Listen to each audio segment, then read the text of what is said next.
Kamusta na nga po mga master at sa videong ito ay atin ang ipagpapatuloy na gisahin ang chapter 93 at 94 sa manhwa series ng Ranker's Return. Kaya't atin na nga pong agarang umpisahan. Masaya nga etong apat na magkita-kita habang etong si Yunwoo ay masayang binati etong si Mason sapagkat kapamatagumpay nga nitong nakuha na ang kanyang third class advancement habang etong magkapatid naman ay nakuha na rin ang kanilang ikalawang klasifikasyon. Subalit eto namang si Yuri ay agad na nagpakita ng pagkainis sapagkat nilihim nga daw nitong binata na siya pala si Alibos. Napakunwari pang nagpapabuhat sa kanila sa nagdang misyong kanilang isinagawa.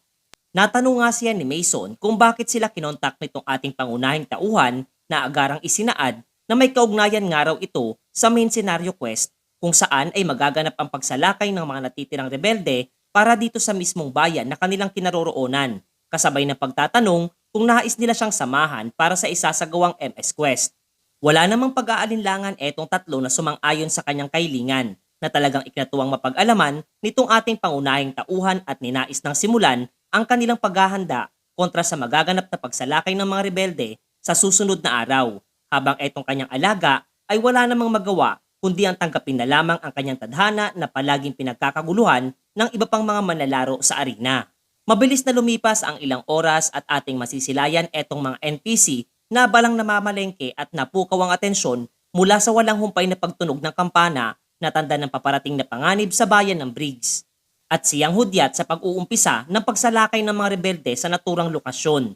May ilan nga ding mga manlalaro ang kasalukuyang naroroon at di inaasahan ang ganitong sorpresang gawain na masaya nilang napag-alaman at nais isagawa. Samantalang kasabay nito ay nagsimula na ngang magsipaglabasan mula sa makapal na kagubatan etong pulutong ng mga halimaw at undead na patungo sa pader nitong bayan ng Briggs. Doy inilahad nga ng system na kinakailangan nilang protektahan ang nasabing bayan mula sa pagsalakay ng mga rebelde at nakabatay sa dami ng taong kanilang magagawang protektahan ang pabuya na posibleng kanilang matanggap na Imperial Contribution Points. Tuwang-tuwa nga etong mga manlalaro na mapag-alamang kabilang ito sa MS Quest dahil sa mga pabuyang maaari nilang mapasakamay at mas lalong ginanahan na simulan na ang pakikipagsagupaan. Subalit gamit nga lamang ang isang suntok nitong dambuhalang golem ay daglian lamang ang mga itong napatalsik habang eto namang si Alibos ay dumating na rin sa naturang lokasyon at masaya pang ang pinuri etong nagawa ng mga aniya ay extra. Kumilos na nga rin siya at sa pamamagitan lamang ng isang pag-atake ay agaran niyang napaslang ang tatlo sa mga halimaw na nasa kanyang harapan. Hindi nga makapaniwala etong mga nasabing manlalaro sa lakas ng ipinamalas, subalit lingid nga rin sa kanilang kaalaman ay ganoon din ang reaksyon nitong binata at iniisip na malamang ay ito ang epekto ng pagkakaroon niya ng third class advancement, habang muli na ngang tinumbok ang kinaroroonan nitong iba pang mga halimaw at nagnanais na ipagpatuloy ng subukan ang bagong antas ng kanyang lakas na tinataglay. Nagpatuloy nga siya sa mabilis na pagdispatcha ng mga miyembro ng rebelyon na naroroon at malakas na isinigaw kung nasaan na nga daw ba sa kasalukuyan ang lokasyon ng may mga pangalang halimaw. Maging sa ibang bahagi nga nitong bayan ng Briggs ay nagaganap din ang pagsalakay ng mga natitirang miyembro ng mga rebelde at etong mga kabalyerong naroroon ay aminadong nahihirapan na depensahan ang nasabing bayan. Buhat sa tila ba walang humpay ang bugso ng mga ito na nagnanais na wasakin ang kanilang bayan. Maya-maya pa ay napanganga ang dalawa sa mga ito buhat ng kanilang masilayan mula sa impapawid ang isang napakalaking masa ng bola ng apoy na likha pala nitong si Mason. Agad niya nga itong pinakawalan sa lokasyon kung saan naroroon ang napakaraming mga halimaw at maging etong ang Knight Commander ng Briggs na nagngangalang Brown ay labis na namamangha sa lakas ng mahikang kanyang ipinapamalas. Subalit ang kawalan niya ng focus sa kanyang paligid ang siya namang sinamantala ng isang kalansay na naroroon at agad na naghanda upang siya ay atakihin. Mabuti na nga lamang at nagawa itong tamaan ng mga palaso na pinakawalan nitong si Yang Jun.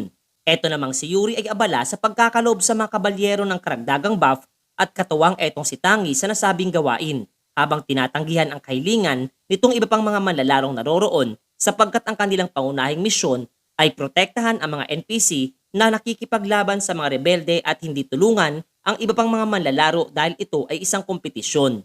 Samantalang mula sa di kalayuan ay may isang individual na inoobserbahan etong manlalarong si Mason na kasalukuyang umiinom nga ng potion matapos na magpakawala ng napakalakas na pag-atake.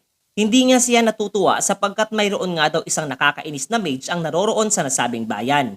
Isa nga itong miyembro ng rebelyon na kapwa nabibilang sa hanay ng mga dark mage at tinatasan etong kanyang kalansay na dragon na idispatcha na ang naturang manlalaro. Agaran nga nagpakawala itong undead na dragon ng isang napakalakas na sorpresang pag-atake patungo sa kinaroroonan nitong kaibigan ng ating pangunahing tauhan.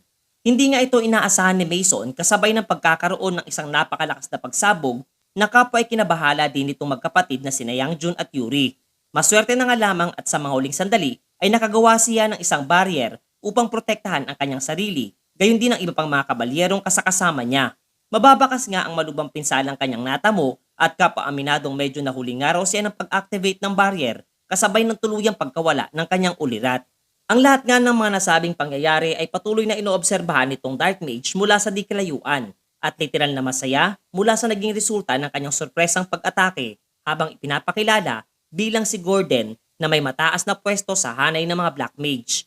Paliwanag nga niya na lubang hindi patas ang isinagawang pagsalakay ng hukbo ng mga kabalyero, gayon din pwersa ng mga manlalaro habang wala siya sa kanilang base. Kaniya nga daw ipaghihiganti ang naging kamatayan ng kanilang leader, gayon din ng kanyang mga apprentice at seryoso nagbanta na dito na mag-uumpisa ang kanilang madugong paghihiganti. Habang masisilayan nating nakahandusay sa lapag, etong si Mason na pilit namang pinapagaling nitong si Yuri. Samantalang ang pagkilos nga na isinagawa nitong naturang Dark Mage ay siya namang hinihintay nitong si Yunwo at kasabay na nakangiting na wikang nahanap din kita mga master. Samantalang sa ibang banda ay tuwang-tuwa etong si Gordon sa kanyang nagawa at mabilis na inatasan ang iba pa niyang mga alagad na kanila na di umanong simulan ang pagkilos. Una nga niyang inatasan ang mga ito na magbigay ng karagdagang buff para sa mga kasama nilang undead na nakikipaglaban na sa ngayon nga ay mas lalong nang ibabaw ang kanilang lakas kumpara sa ibang mga manlalarong kapwa naroroon. Hindi nga makapaniwala ang ibang nakasaksi sa nasabing pangyayari at kanilang natanong kung papaano bigla na lamang naging ganoon kalakas etong mga undead na kanilang kinakalaban. Pagkatapos ay muli ngang kumilos etong si Gordon at nagsimulang gumawa ng mga panibagong alagad mula sa mga bangkay na unang napaslang ng kanyang mga bataan, kabilang na dito ang mga napaslang na manlalaro. At masayang pinagmamasdan ang mga naging mas mainit na bakbakan habang nasa itaas na bahagi. Inaalala nga niya ang kanyang mga namatay na disipulo na sina Adel at Perion at nakangiting na wika na para nga daw sa kanila ang paghiganting kanyang isinasagawa. Kaniya nga raw tutuparin ang kanilang pangarap na sakupin ang kanilang mundo gamit ang mga undead, habang walang kamalay-malay na etong si Yunwo ay nasa kanya ng likurang bahagi. Bagya nga niyang pinagtawanan ang naging payag at pangarap mayroon etong Dark Mage na talagang di nga makapaniwala na magagawa ng isang manlalaro na makalapit sa kanya nang hindi niya namamalayan. Nakangiti namang sinagot siya nitong ating pangunahing tauhan na malamang ay siya nga raw ang mastermind sa nasabing pagsalakay, kung kaya't naroroon siya upang labanan itong kanilang tumatayong leader. Mabilis na kumilos naman etong si Gordon at nagsamon ng kakaibang kalansay na inatake etong si Yunwo. Hinamak nga rin siya nitong Dark Mage sapagkat ano nga daw ba ang magagawa ng mahina at nag-iisang manlalaro laban sa kanya, habang patuloy na nagsasamon ng mas maraming kalansay ng mga halimaw. Nagsimula na nga ang mga itong umatake laban dito sa binata na matagumpay namang naiiwasan gamit ang kanyang upgraded na skill na Blink. Aminado nga etong binata na hindi magiging madali na makalapit dito kay Gordon dahil sa dami ng mga isinamon nitong alagad.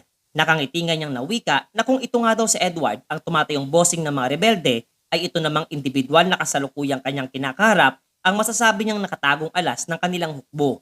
Subalit binigyang diin nga niya na hindi na siya ang manlalaro katulad sa nakaraan, kasabay ng pag-atake gamit ang kanyang skill na Crescent Mooncut at madaling idinispatcha etong isa sa mga halimaw.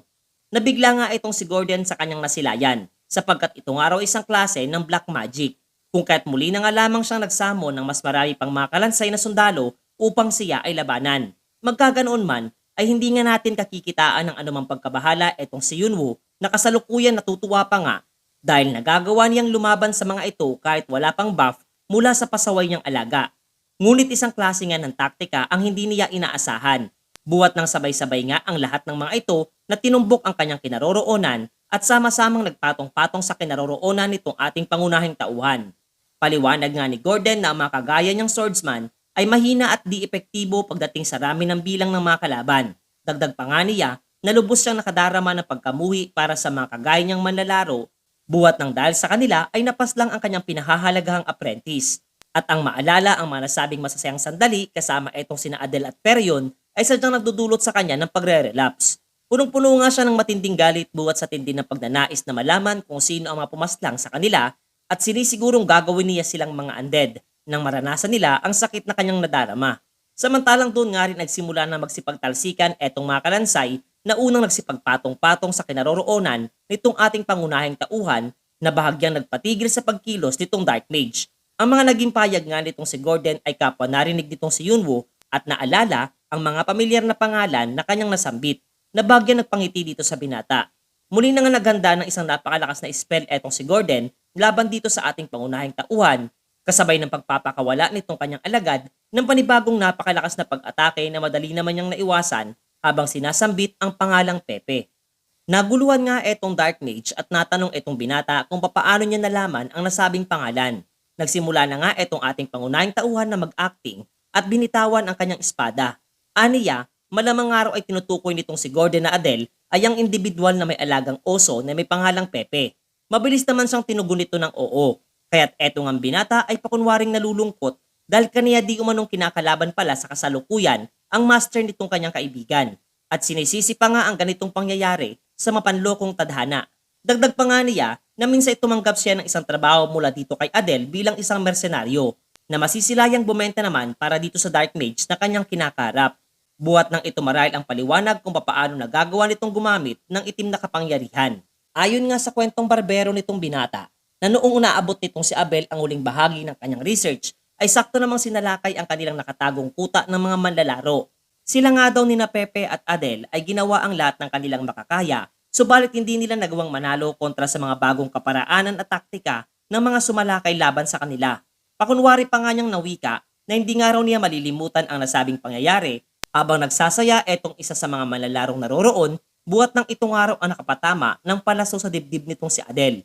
Ang payag nga niyang iyon ang mas lalong nagpainit sa tambucho nitong si Gordon at tinahangad na malaman kung ano ang mga pangalan ng mga nasabing manlalaro at siya mismo magbibigay ng hustisya para sa ginawa ng mga ito laban sa kanyang mga disipulo. Nang marinig nga ito ni Yunwo ay mas lalo niyang ginalingan ang pag-acting at sa mahinang boses ay kanyang isinaad na malamang ay naririto din sa kasalukuyan ang mga nasabing manlalaro. Subalit ang kanyang payag ay hindi naman maunawaan nitong Dark Mage at kahit nga ulitin pa nitong binata ay sadyang hindi niya maintindihan. Kaya't galit nga niyang nasambit na laksan nga daw niya ang kanyang pagsasalita. Ang paglapit nga nitong si Gordon sa ating pangunahing tauhan ang bagya nagpangiti sa kanya habang inilalahad na kaniya nga raw na isahan ang nasabing Dark Mage sapagkat lumapit ito bagamat hindi niya sinasabi. Kasabay noon ay ginamit niyang muli ang skill na Breath of Heavenly Demon na siyang lumika ng napakalakas na pagsabog sa kanilang lokasyon mga master.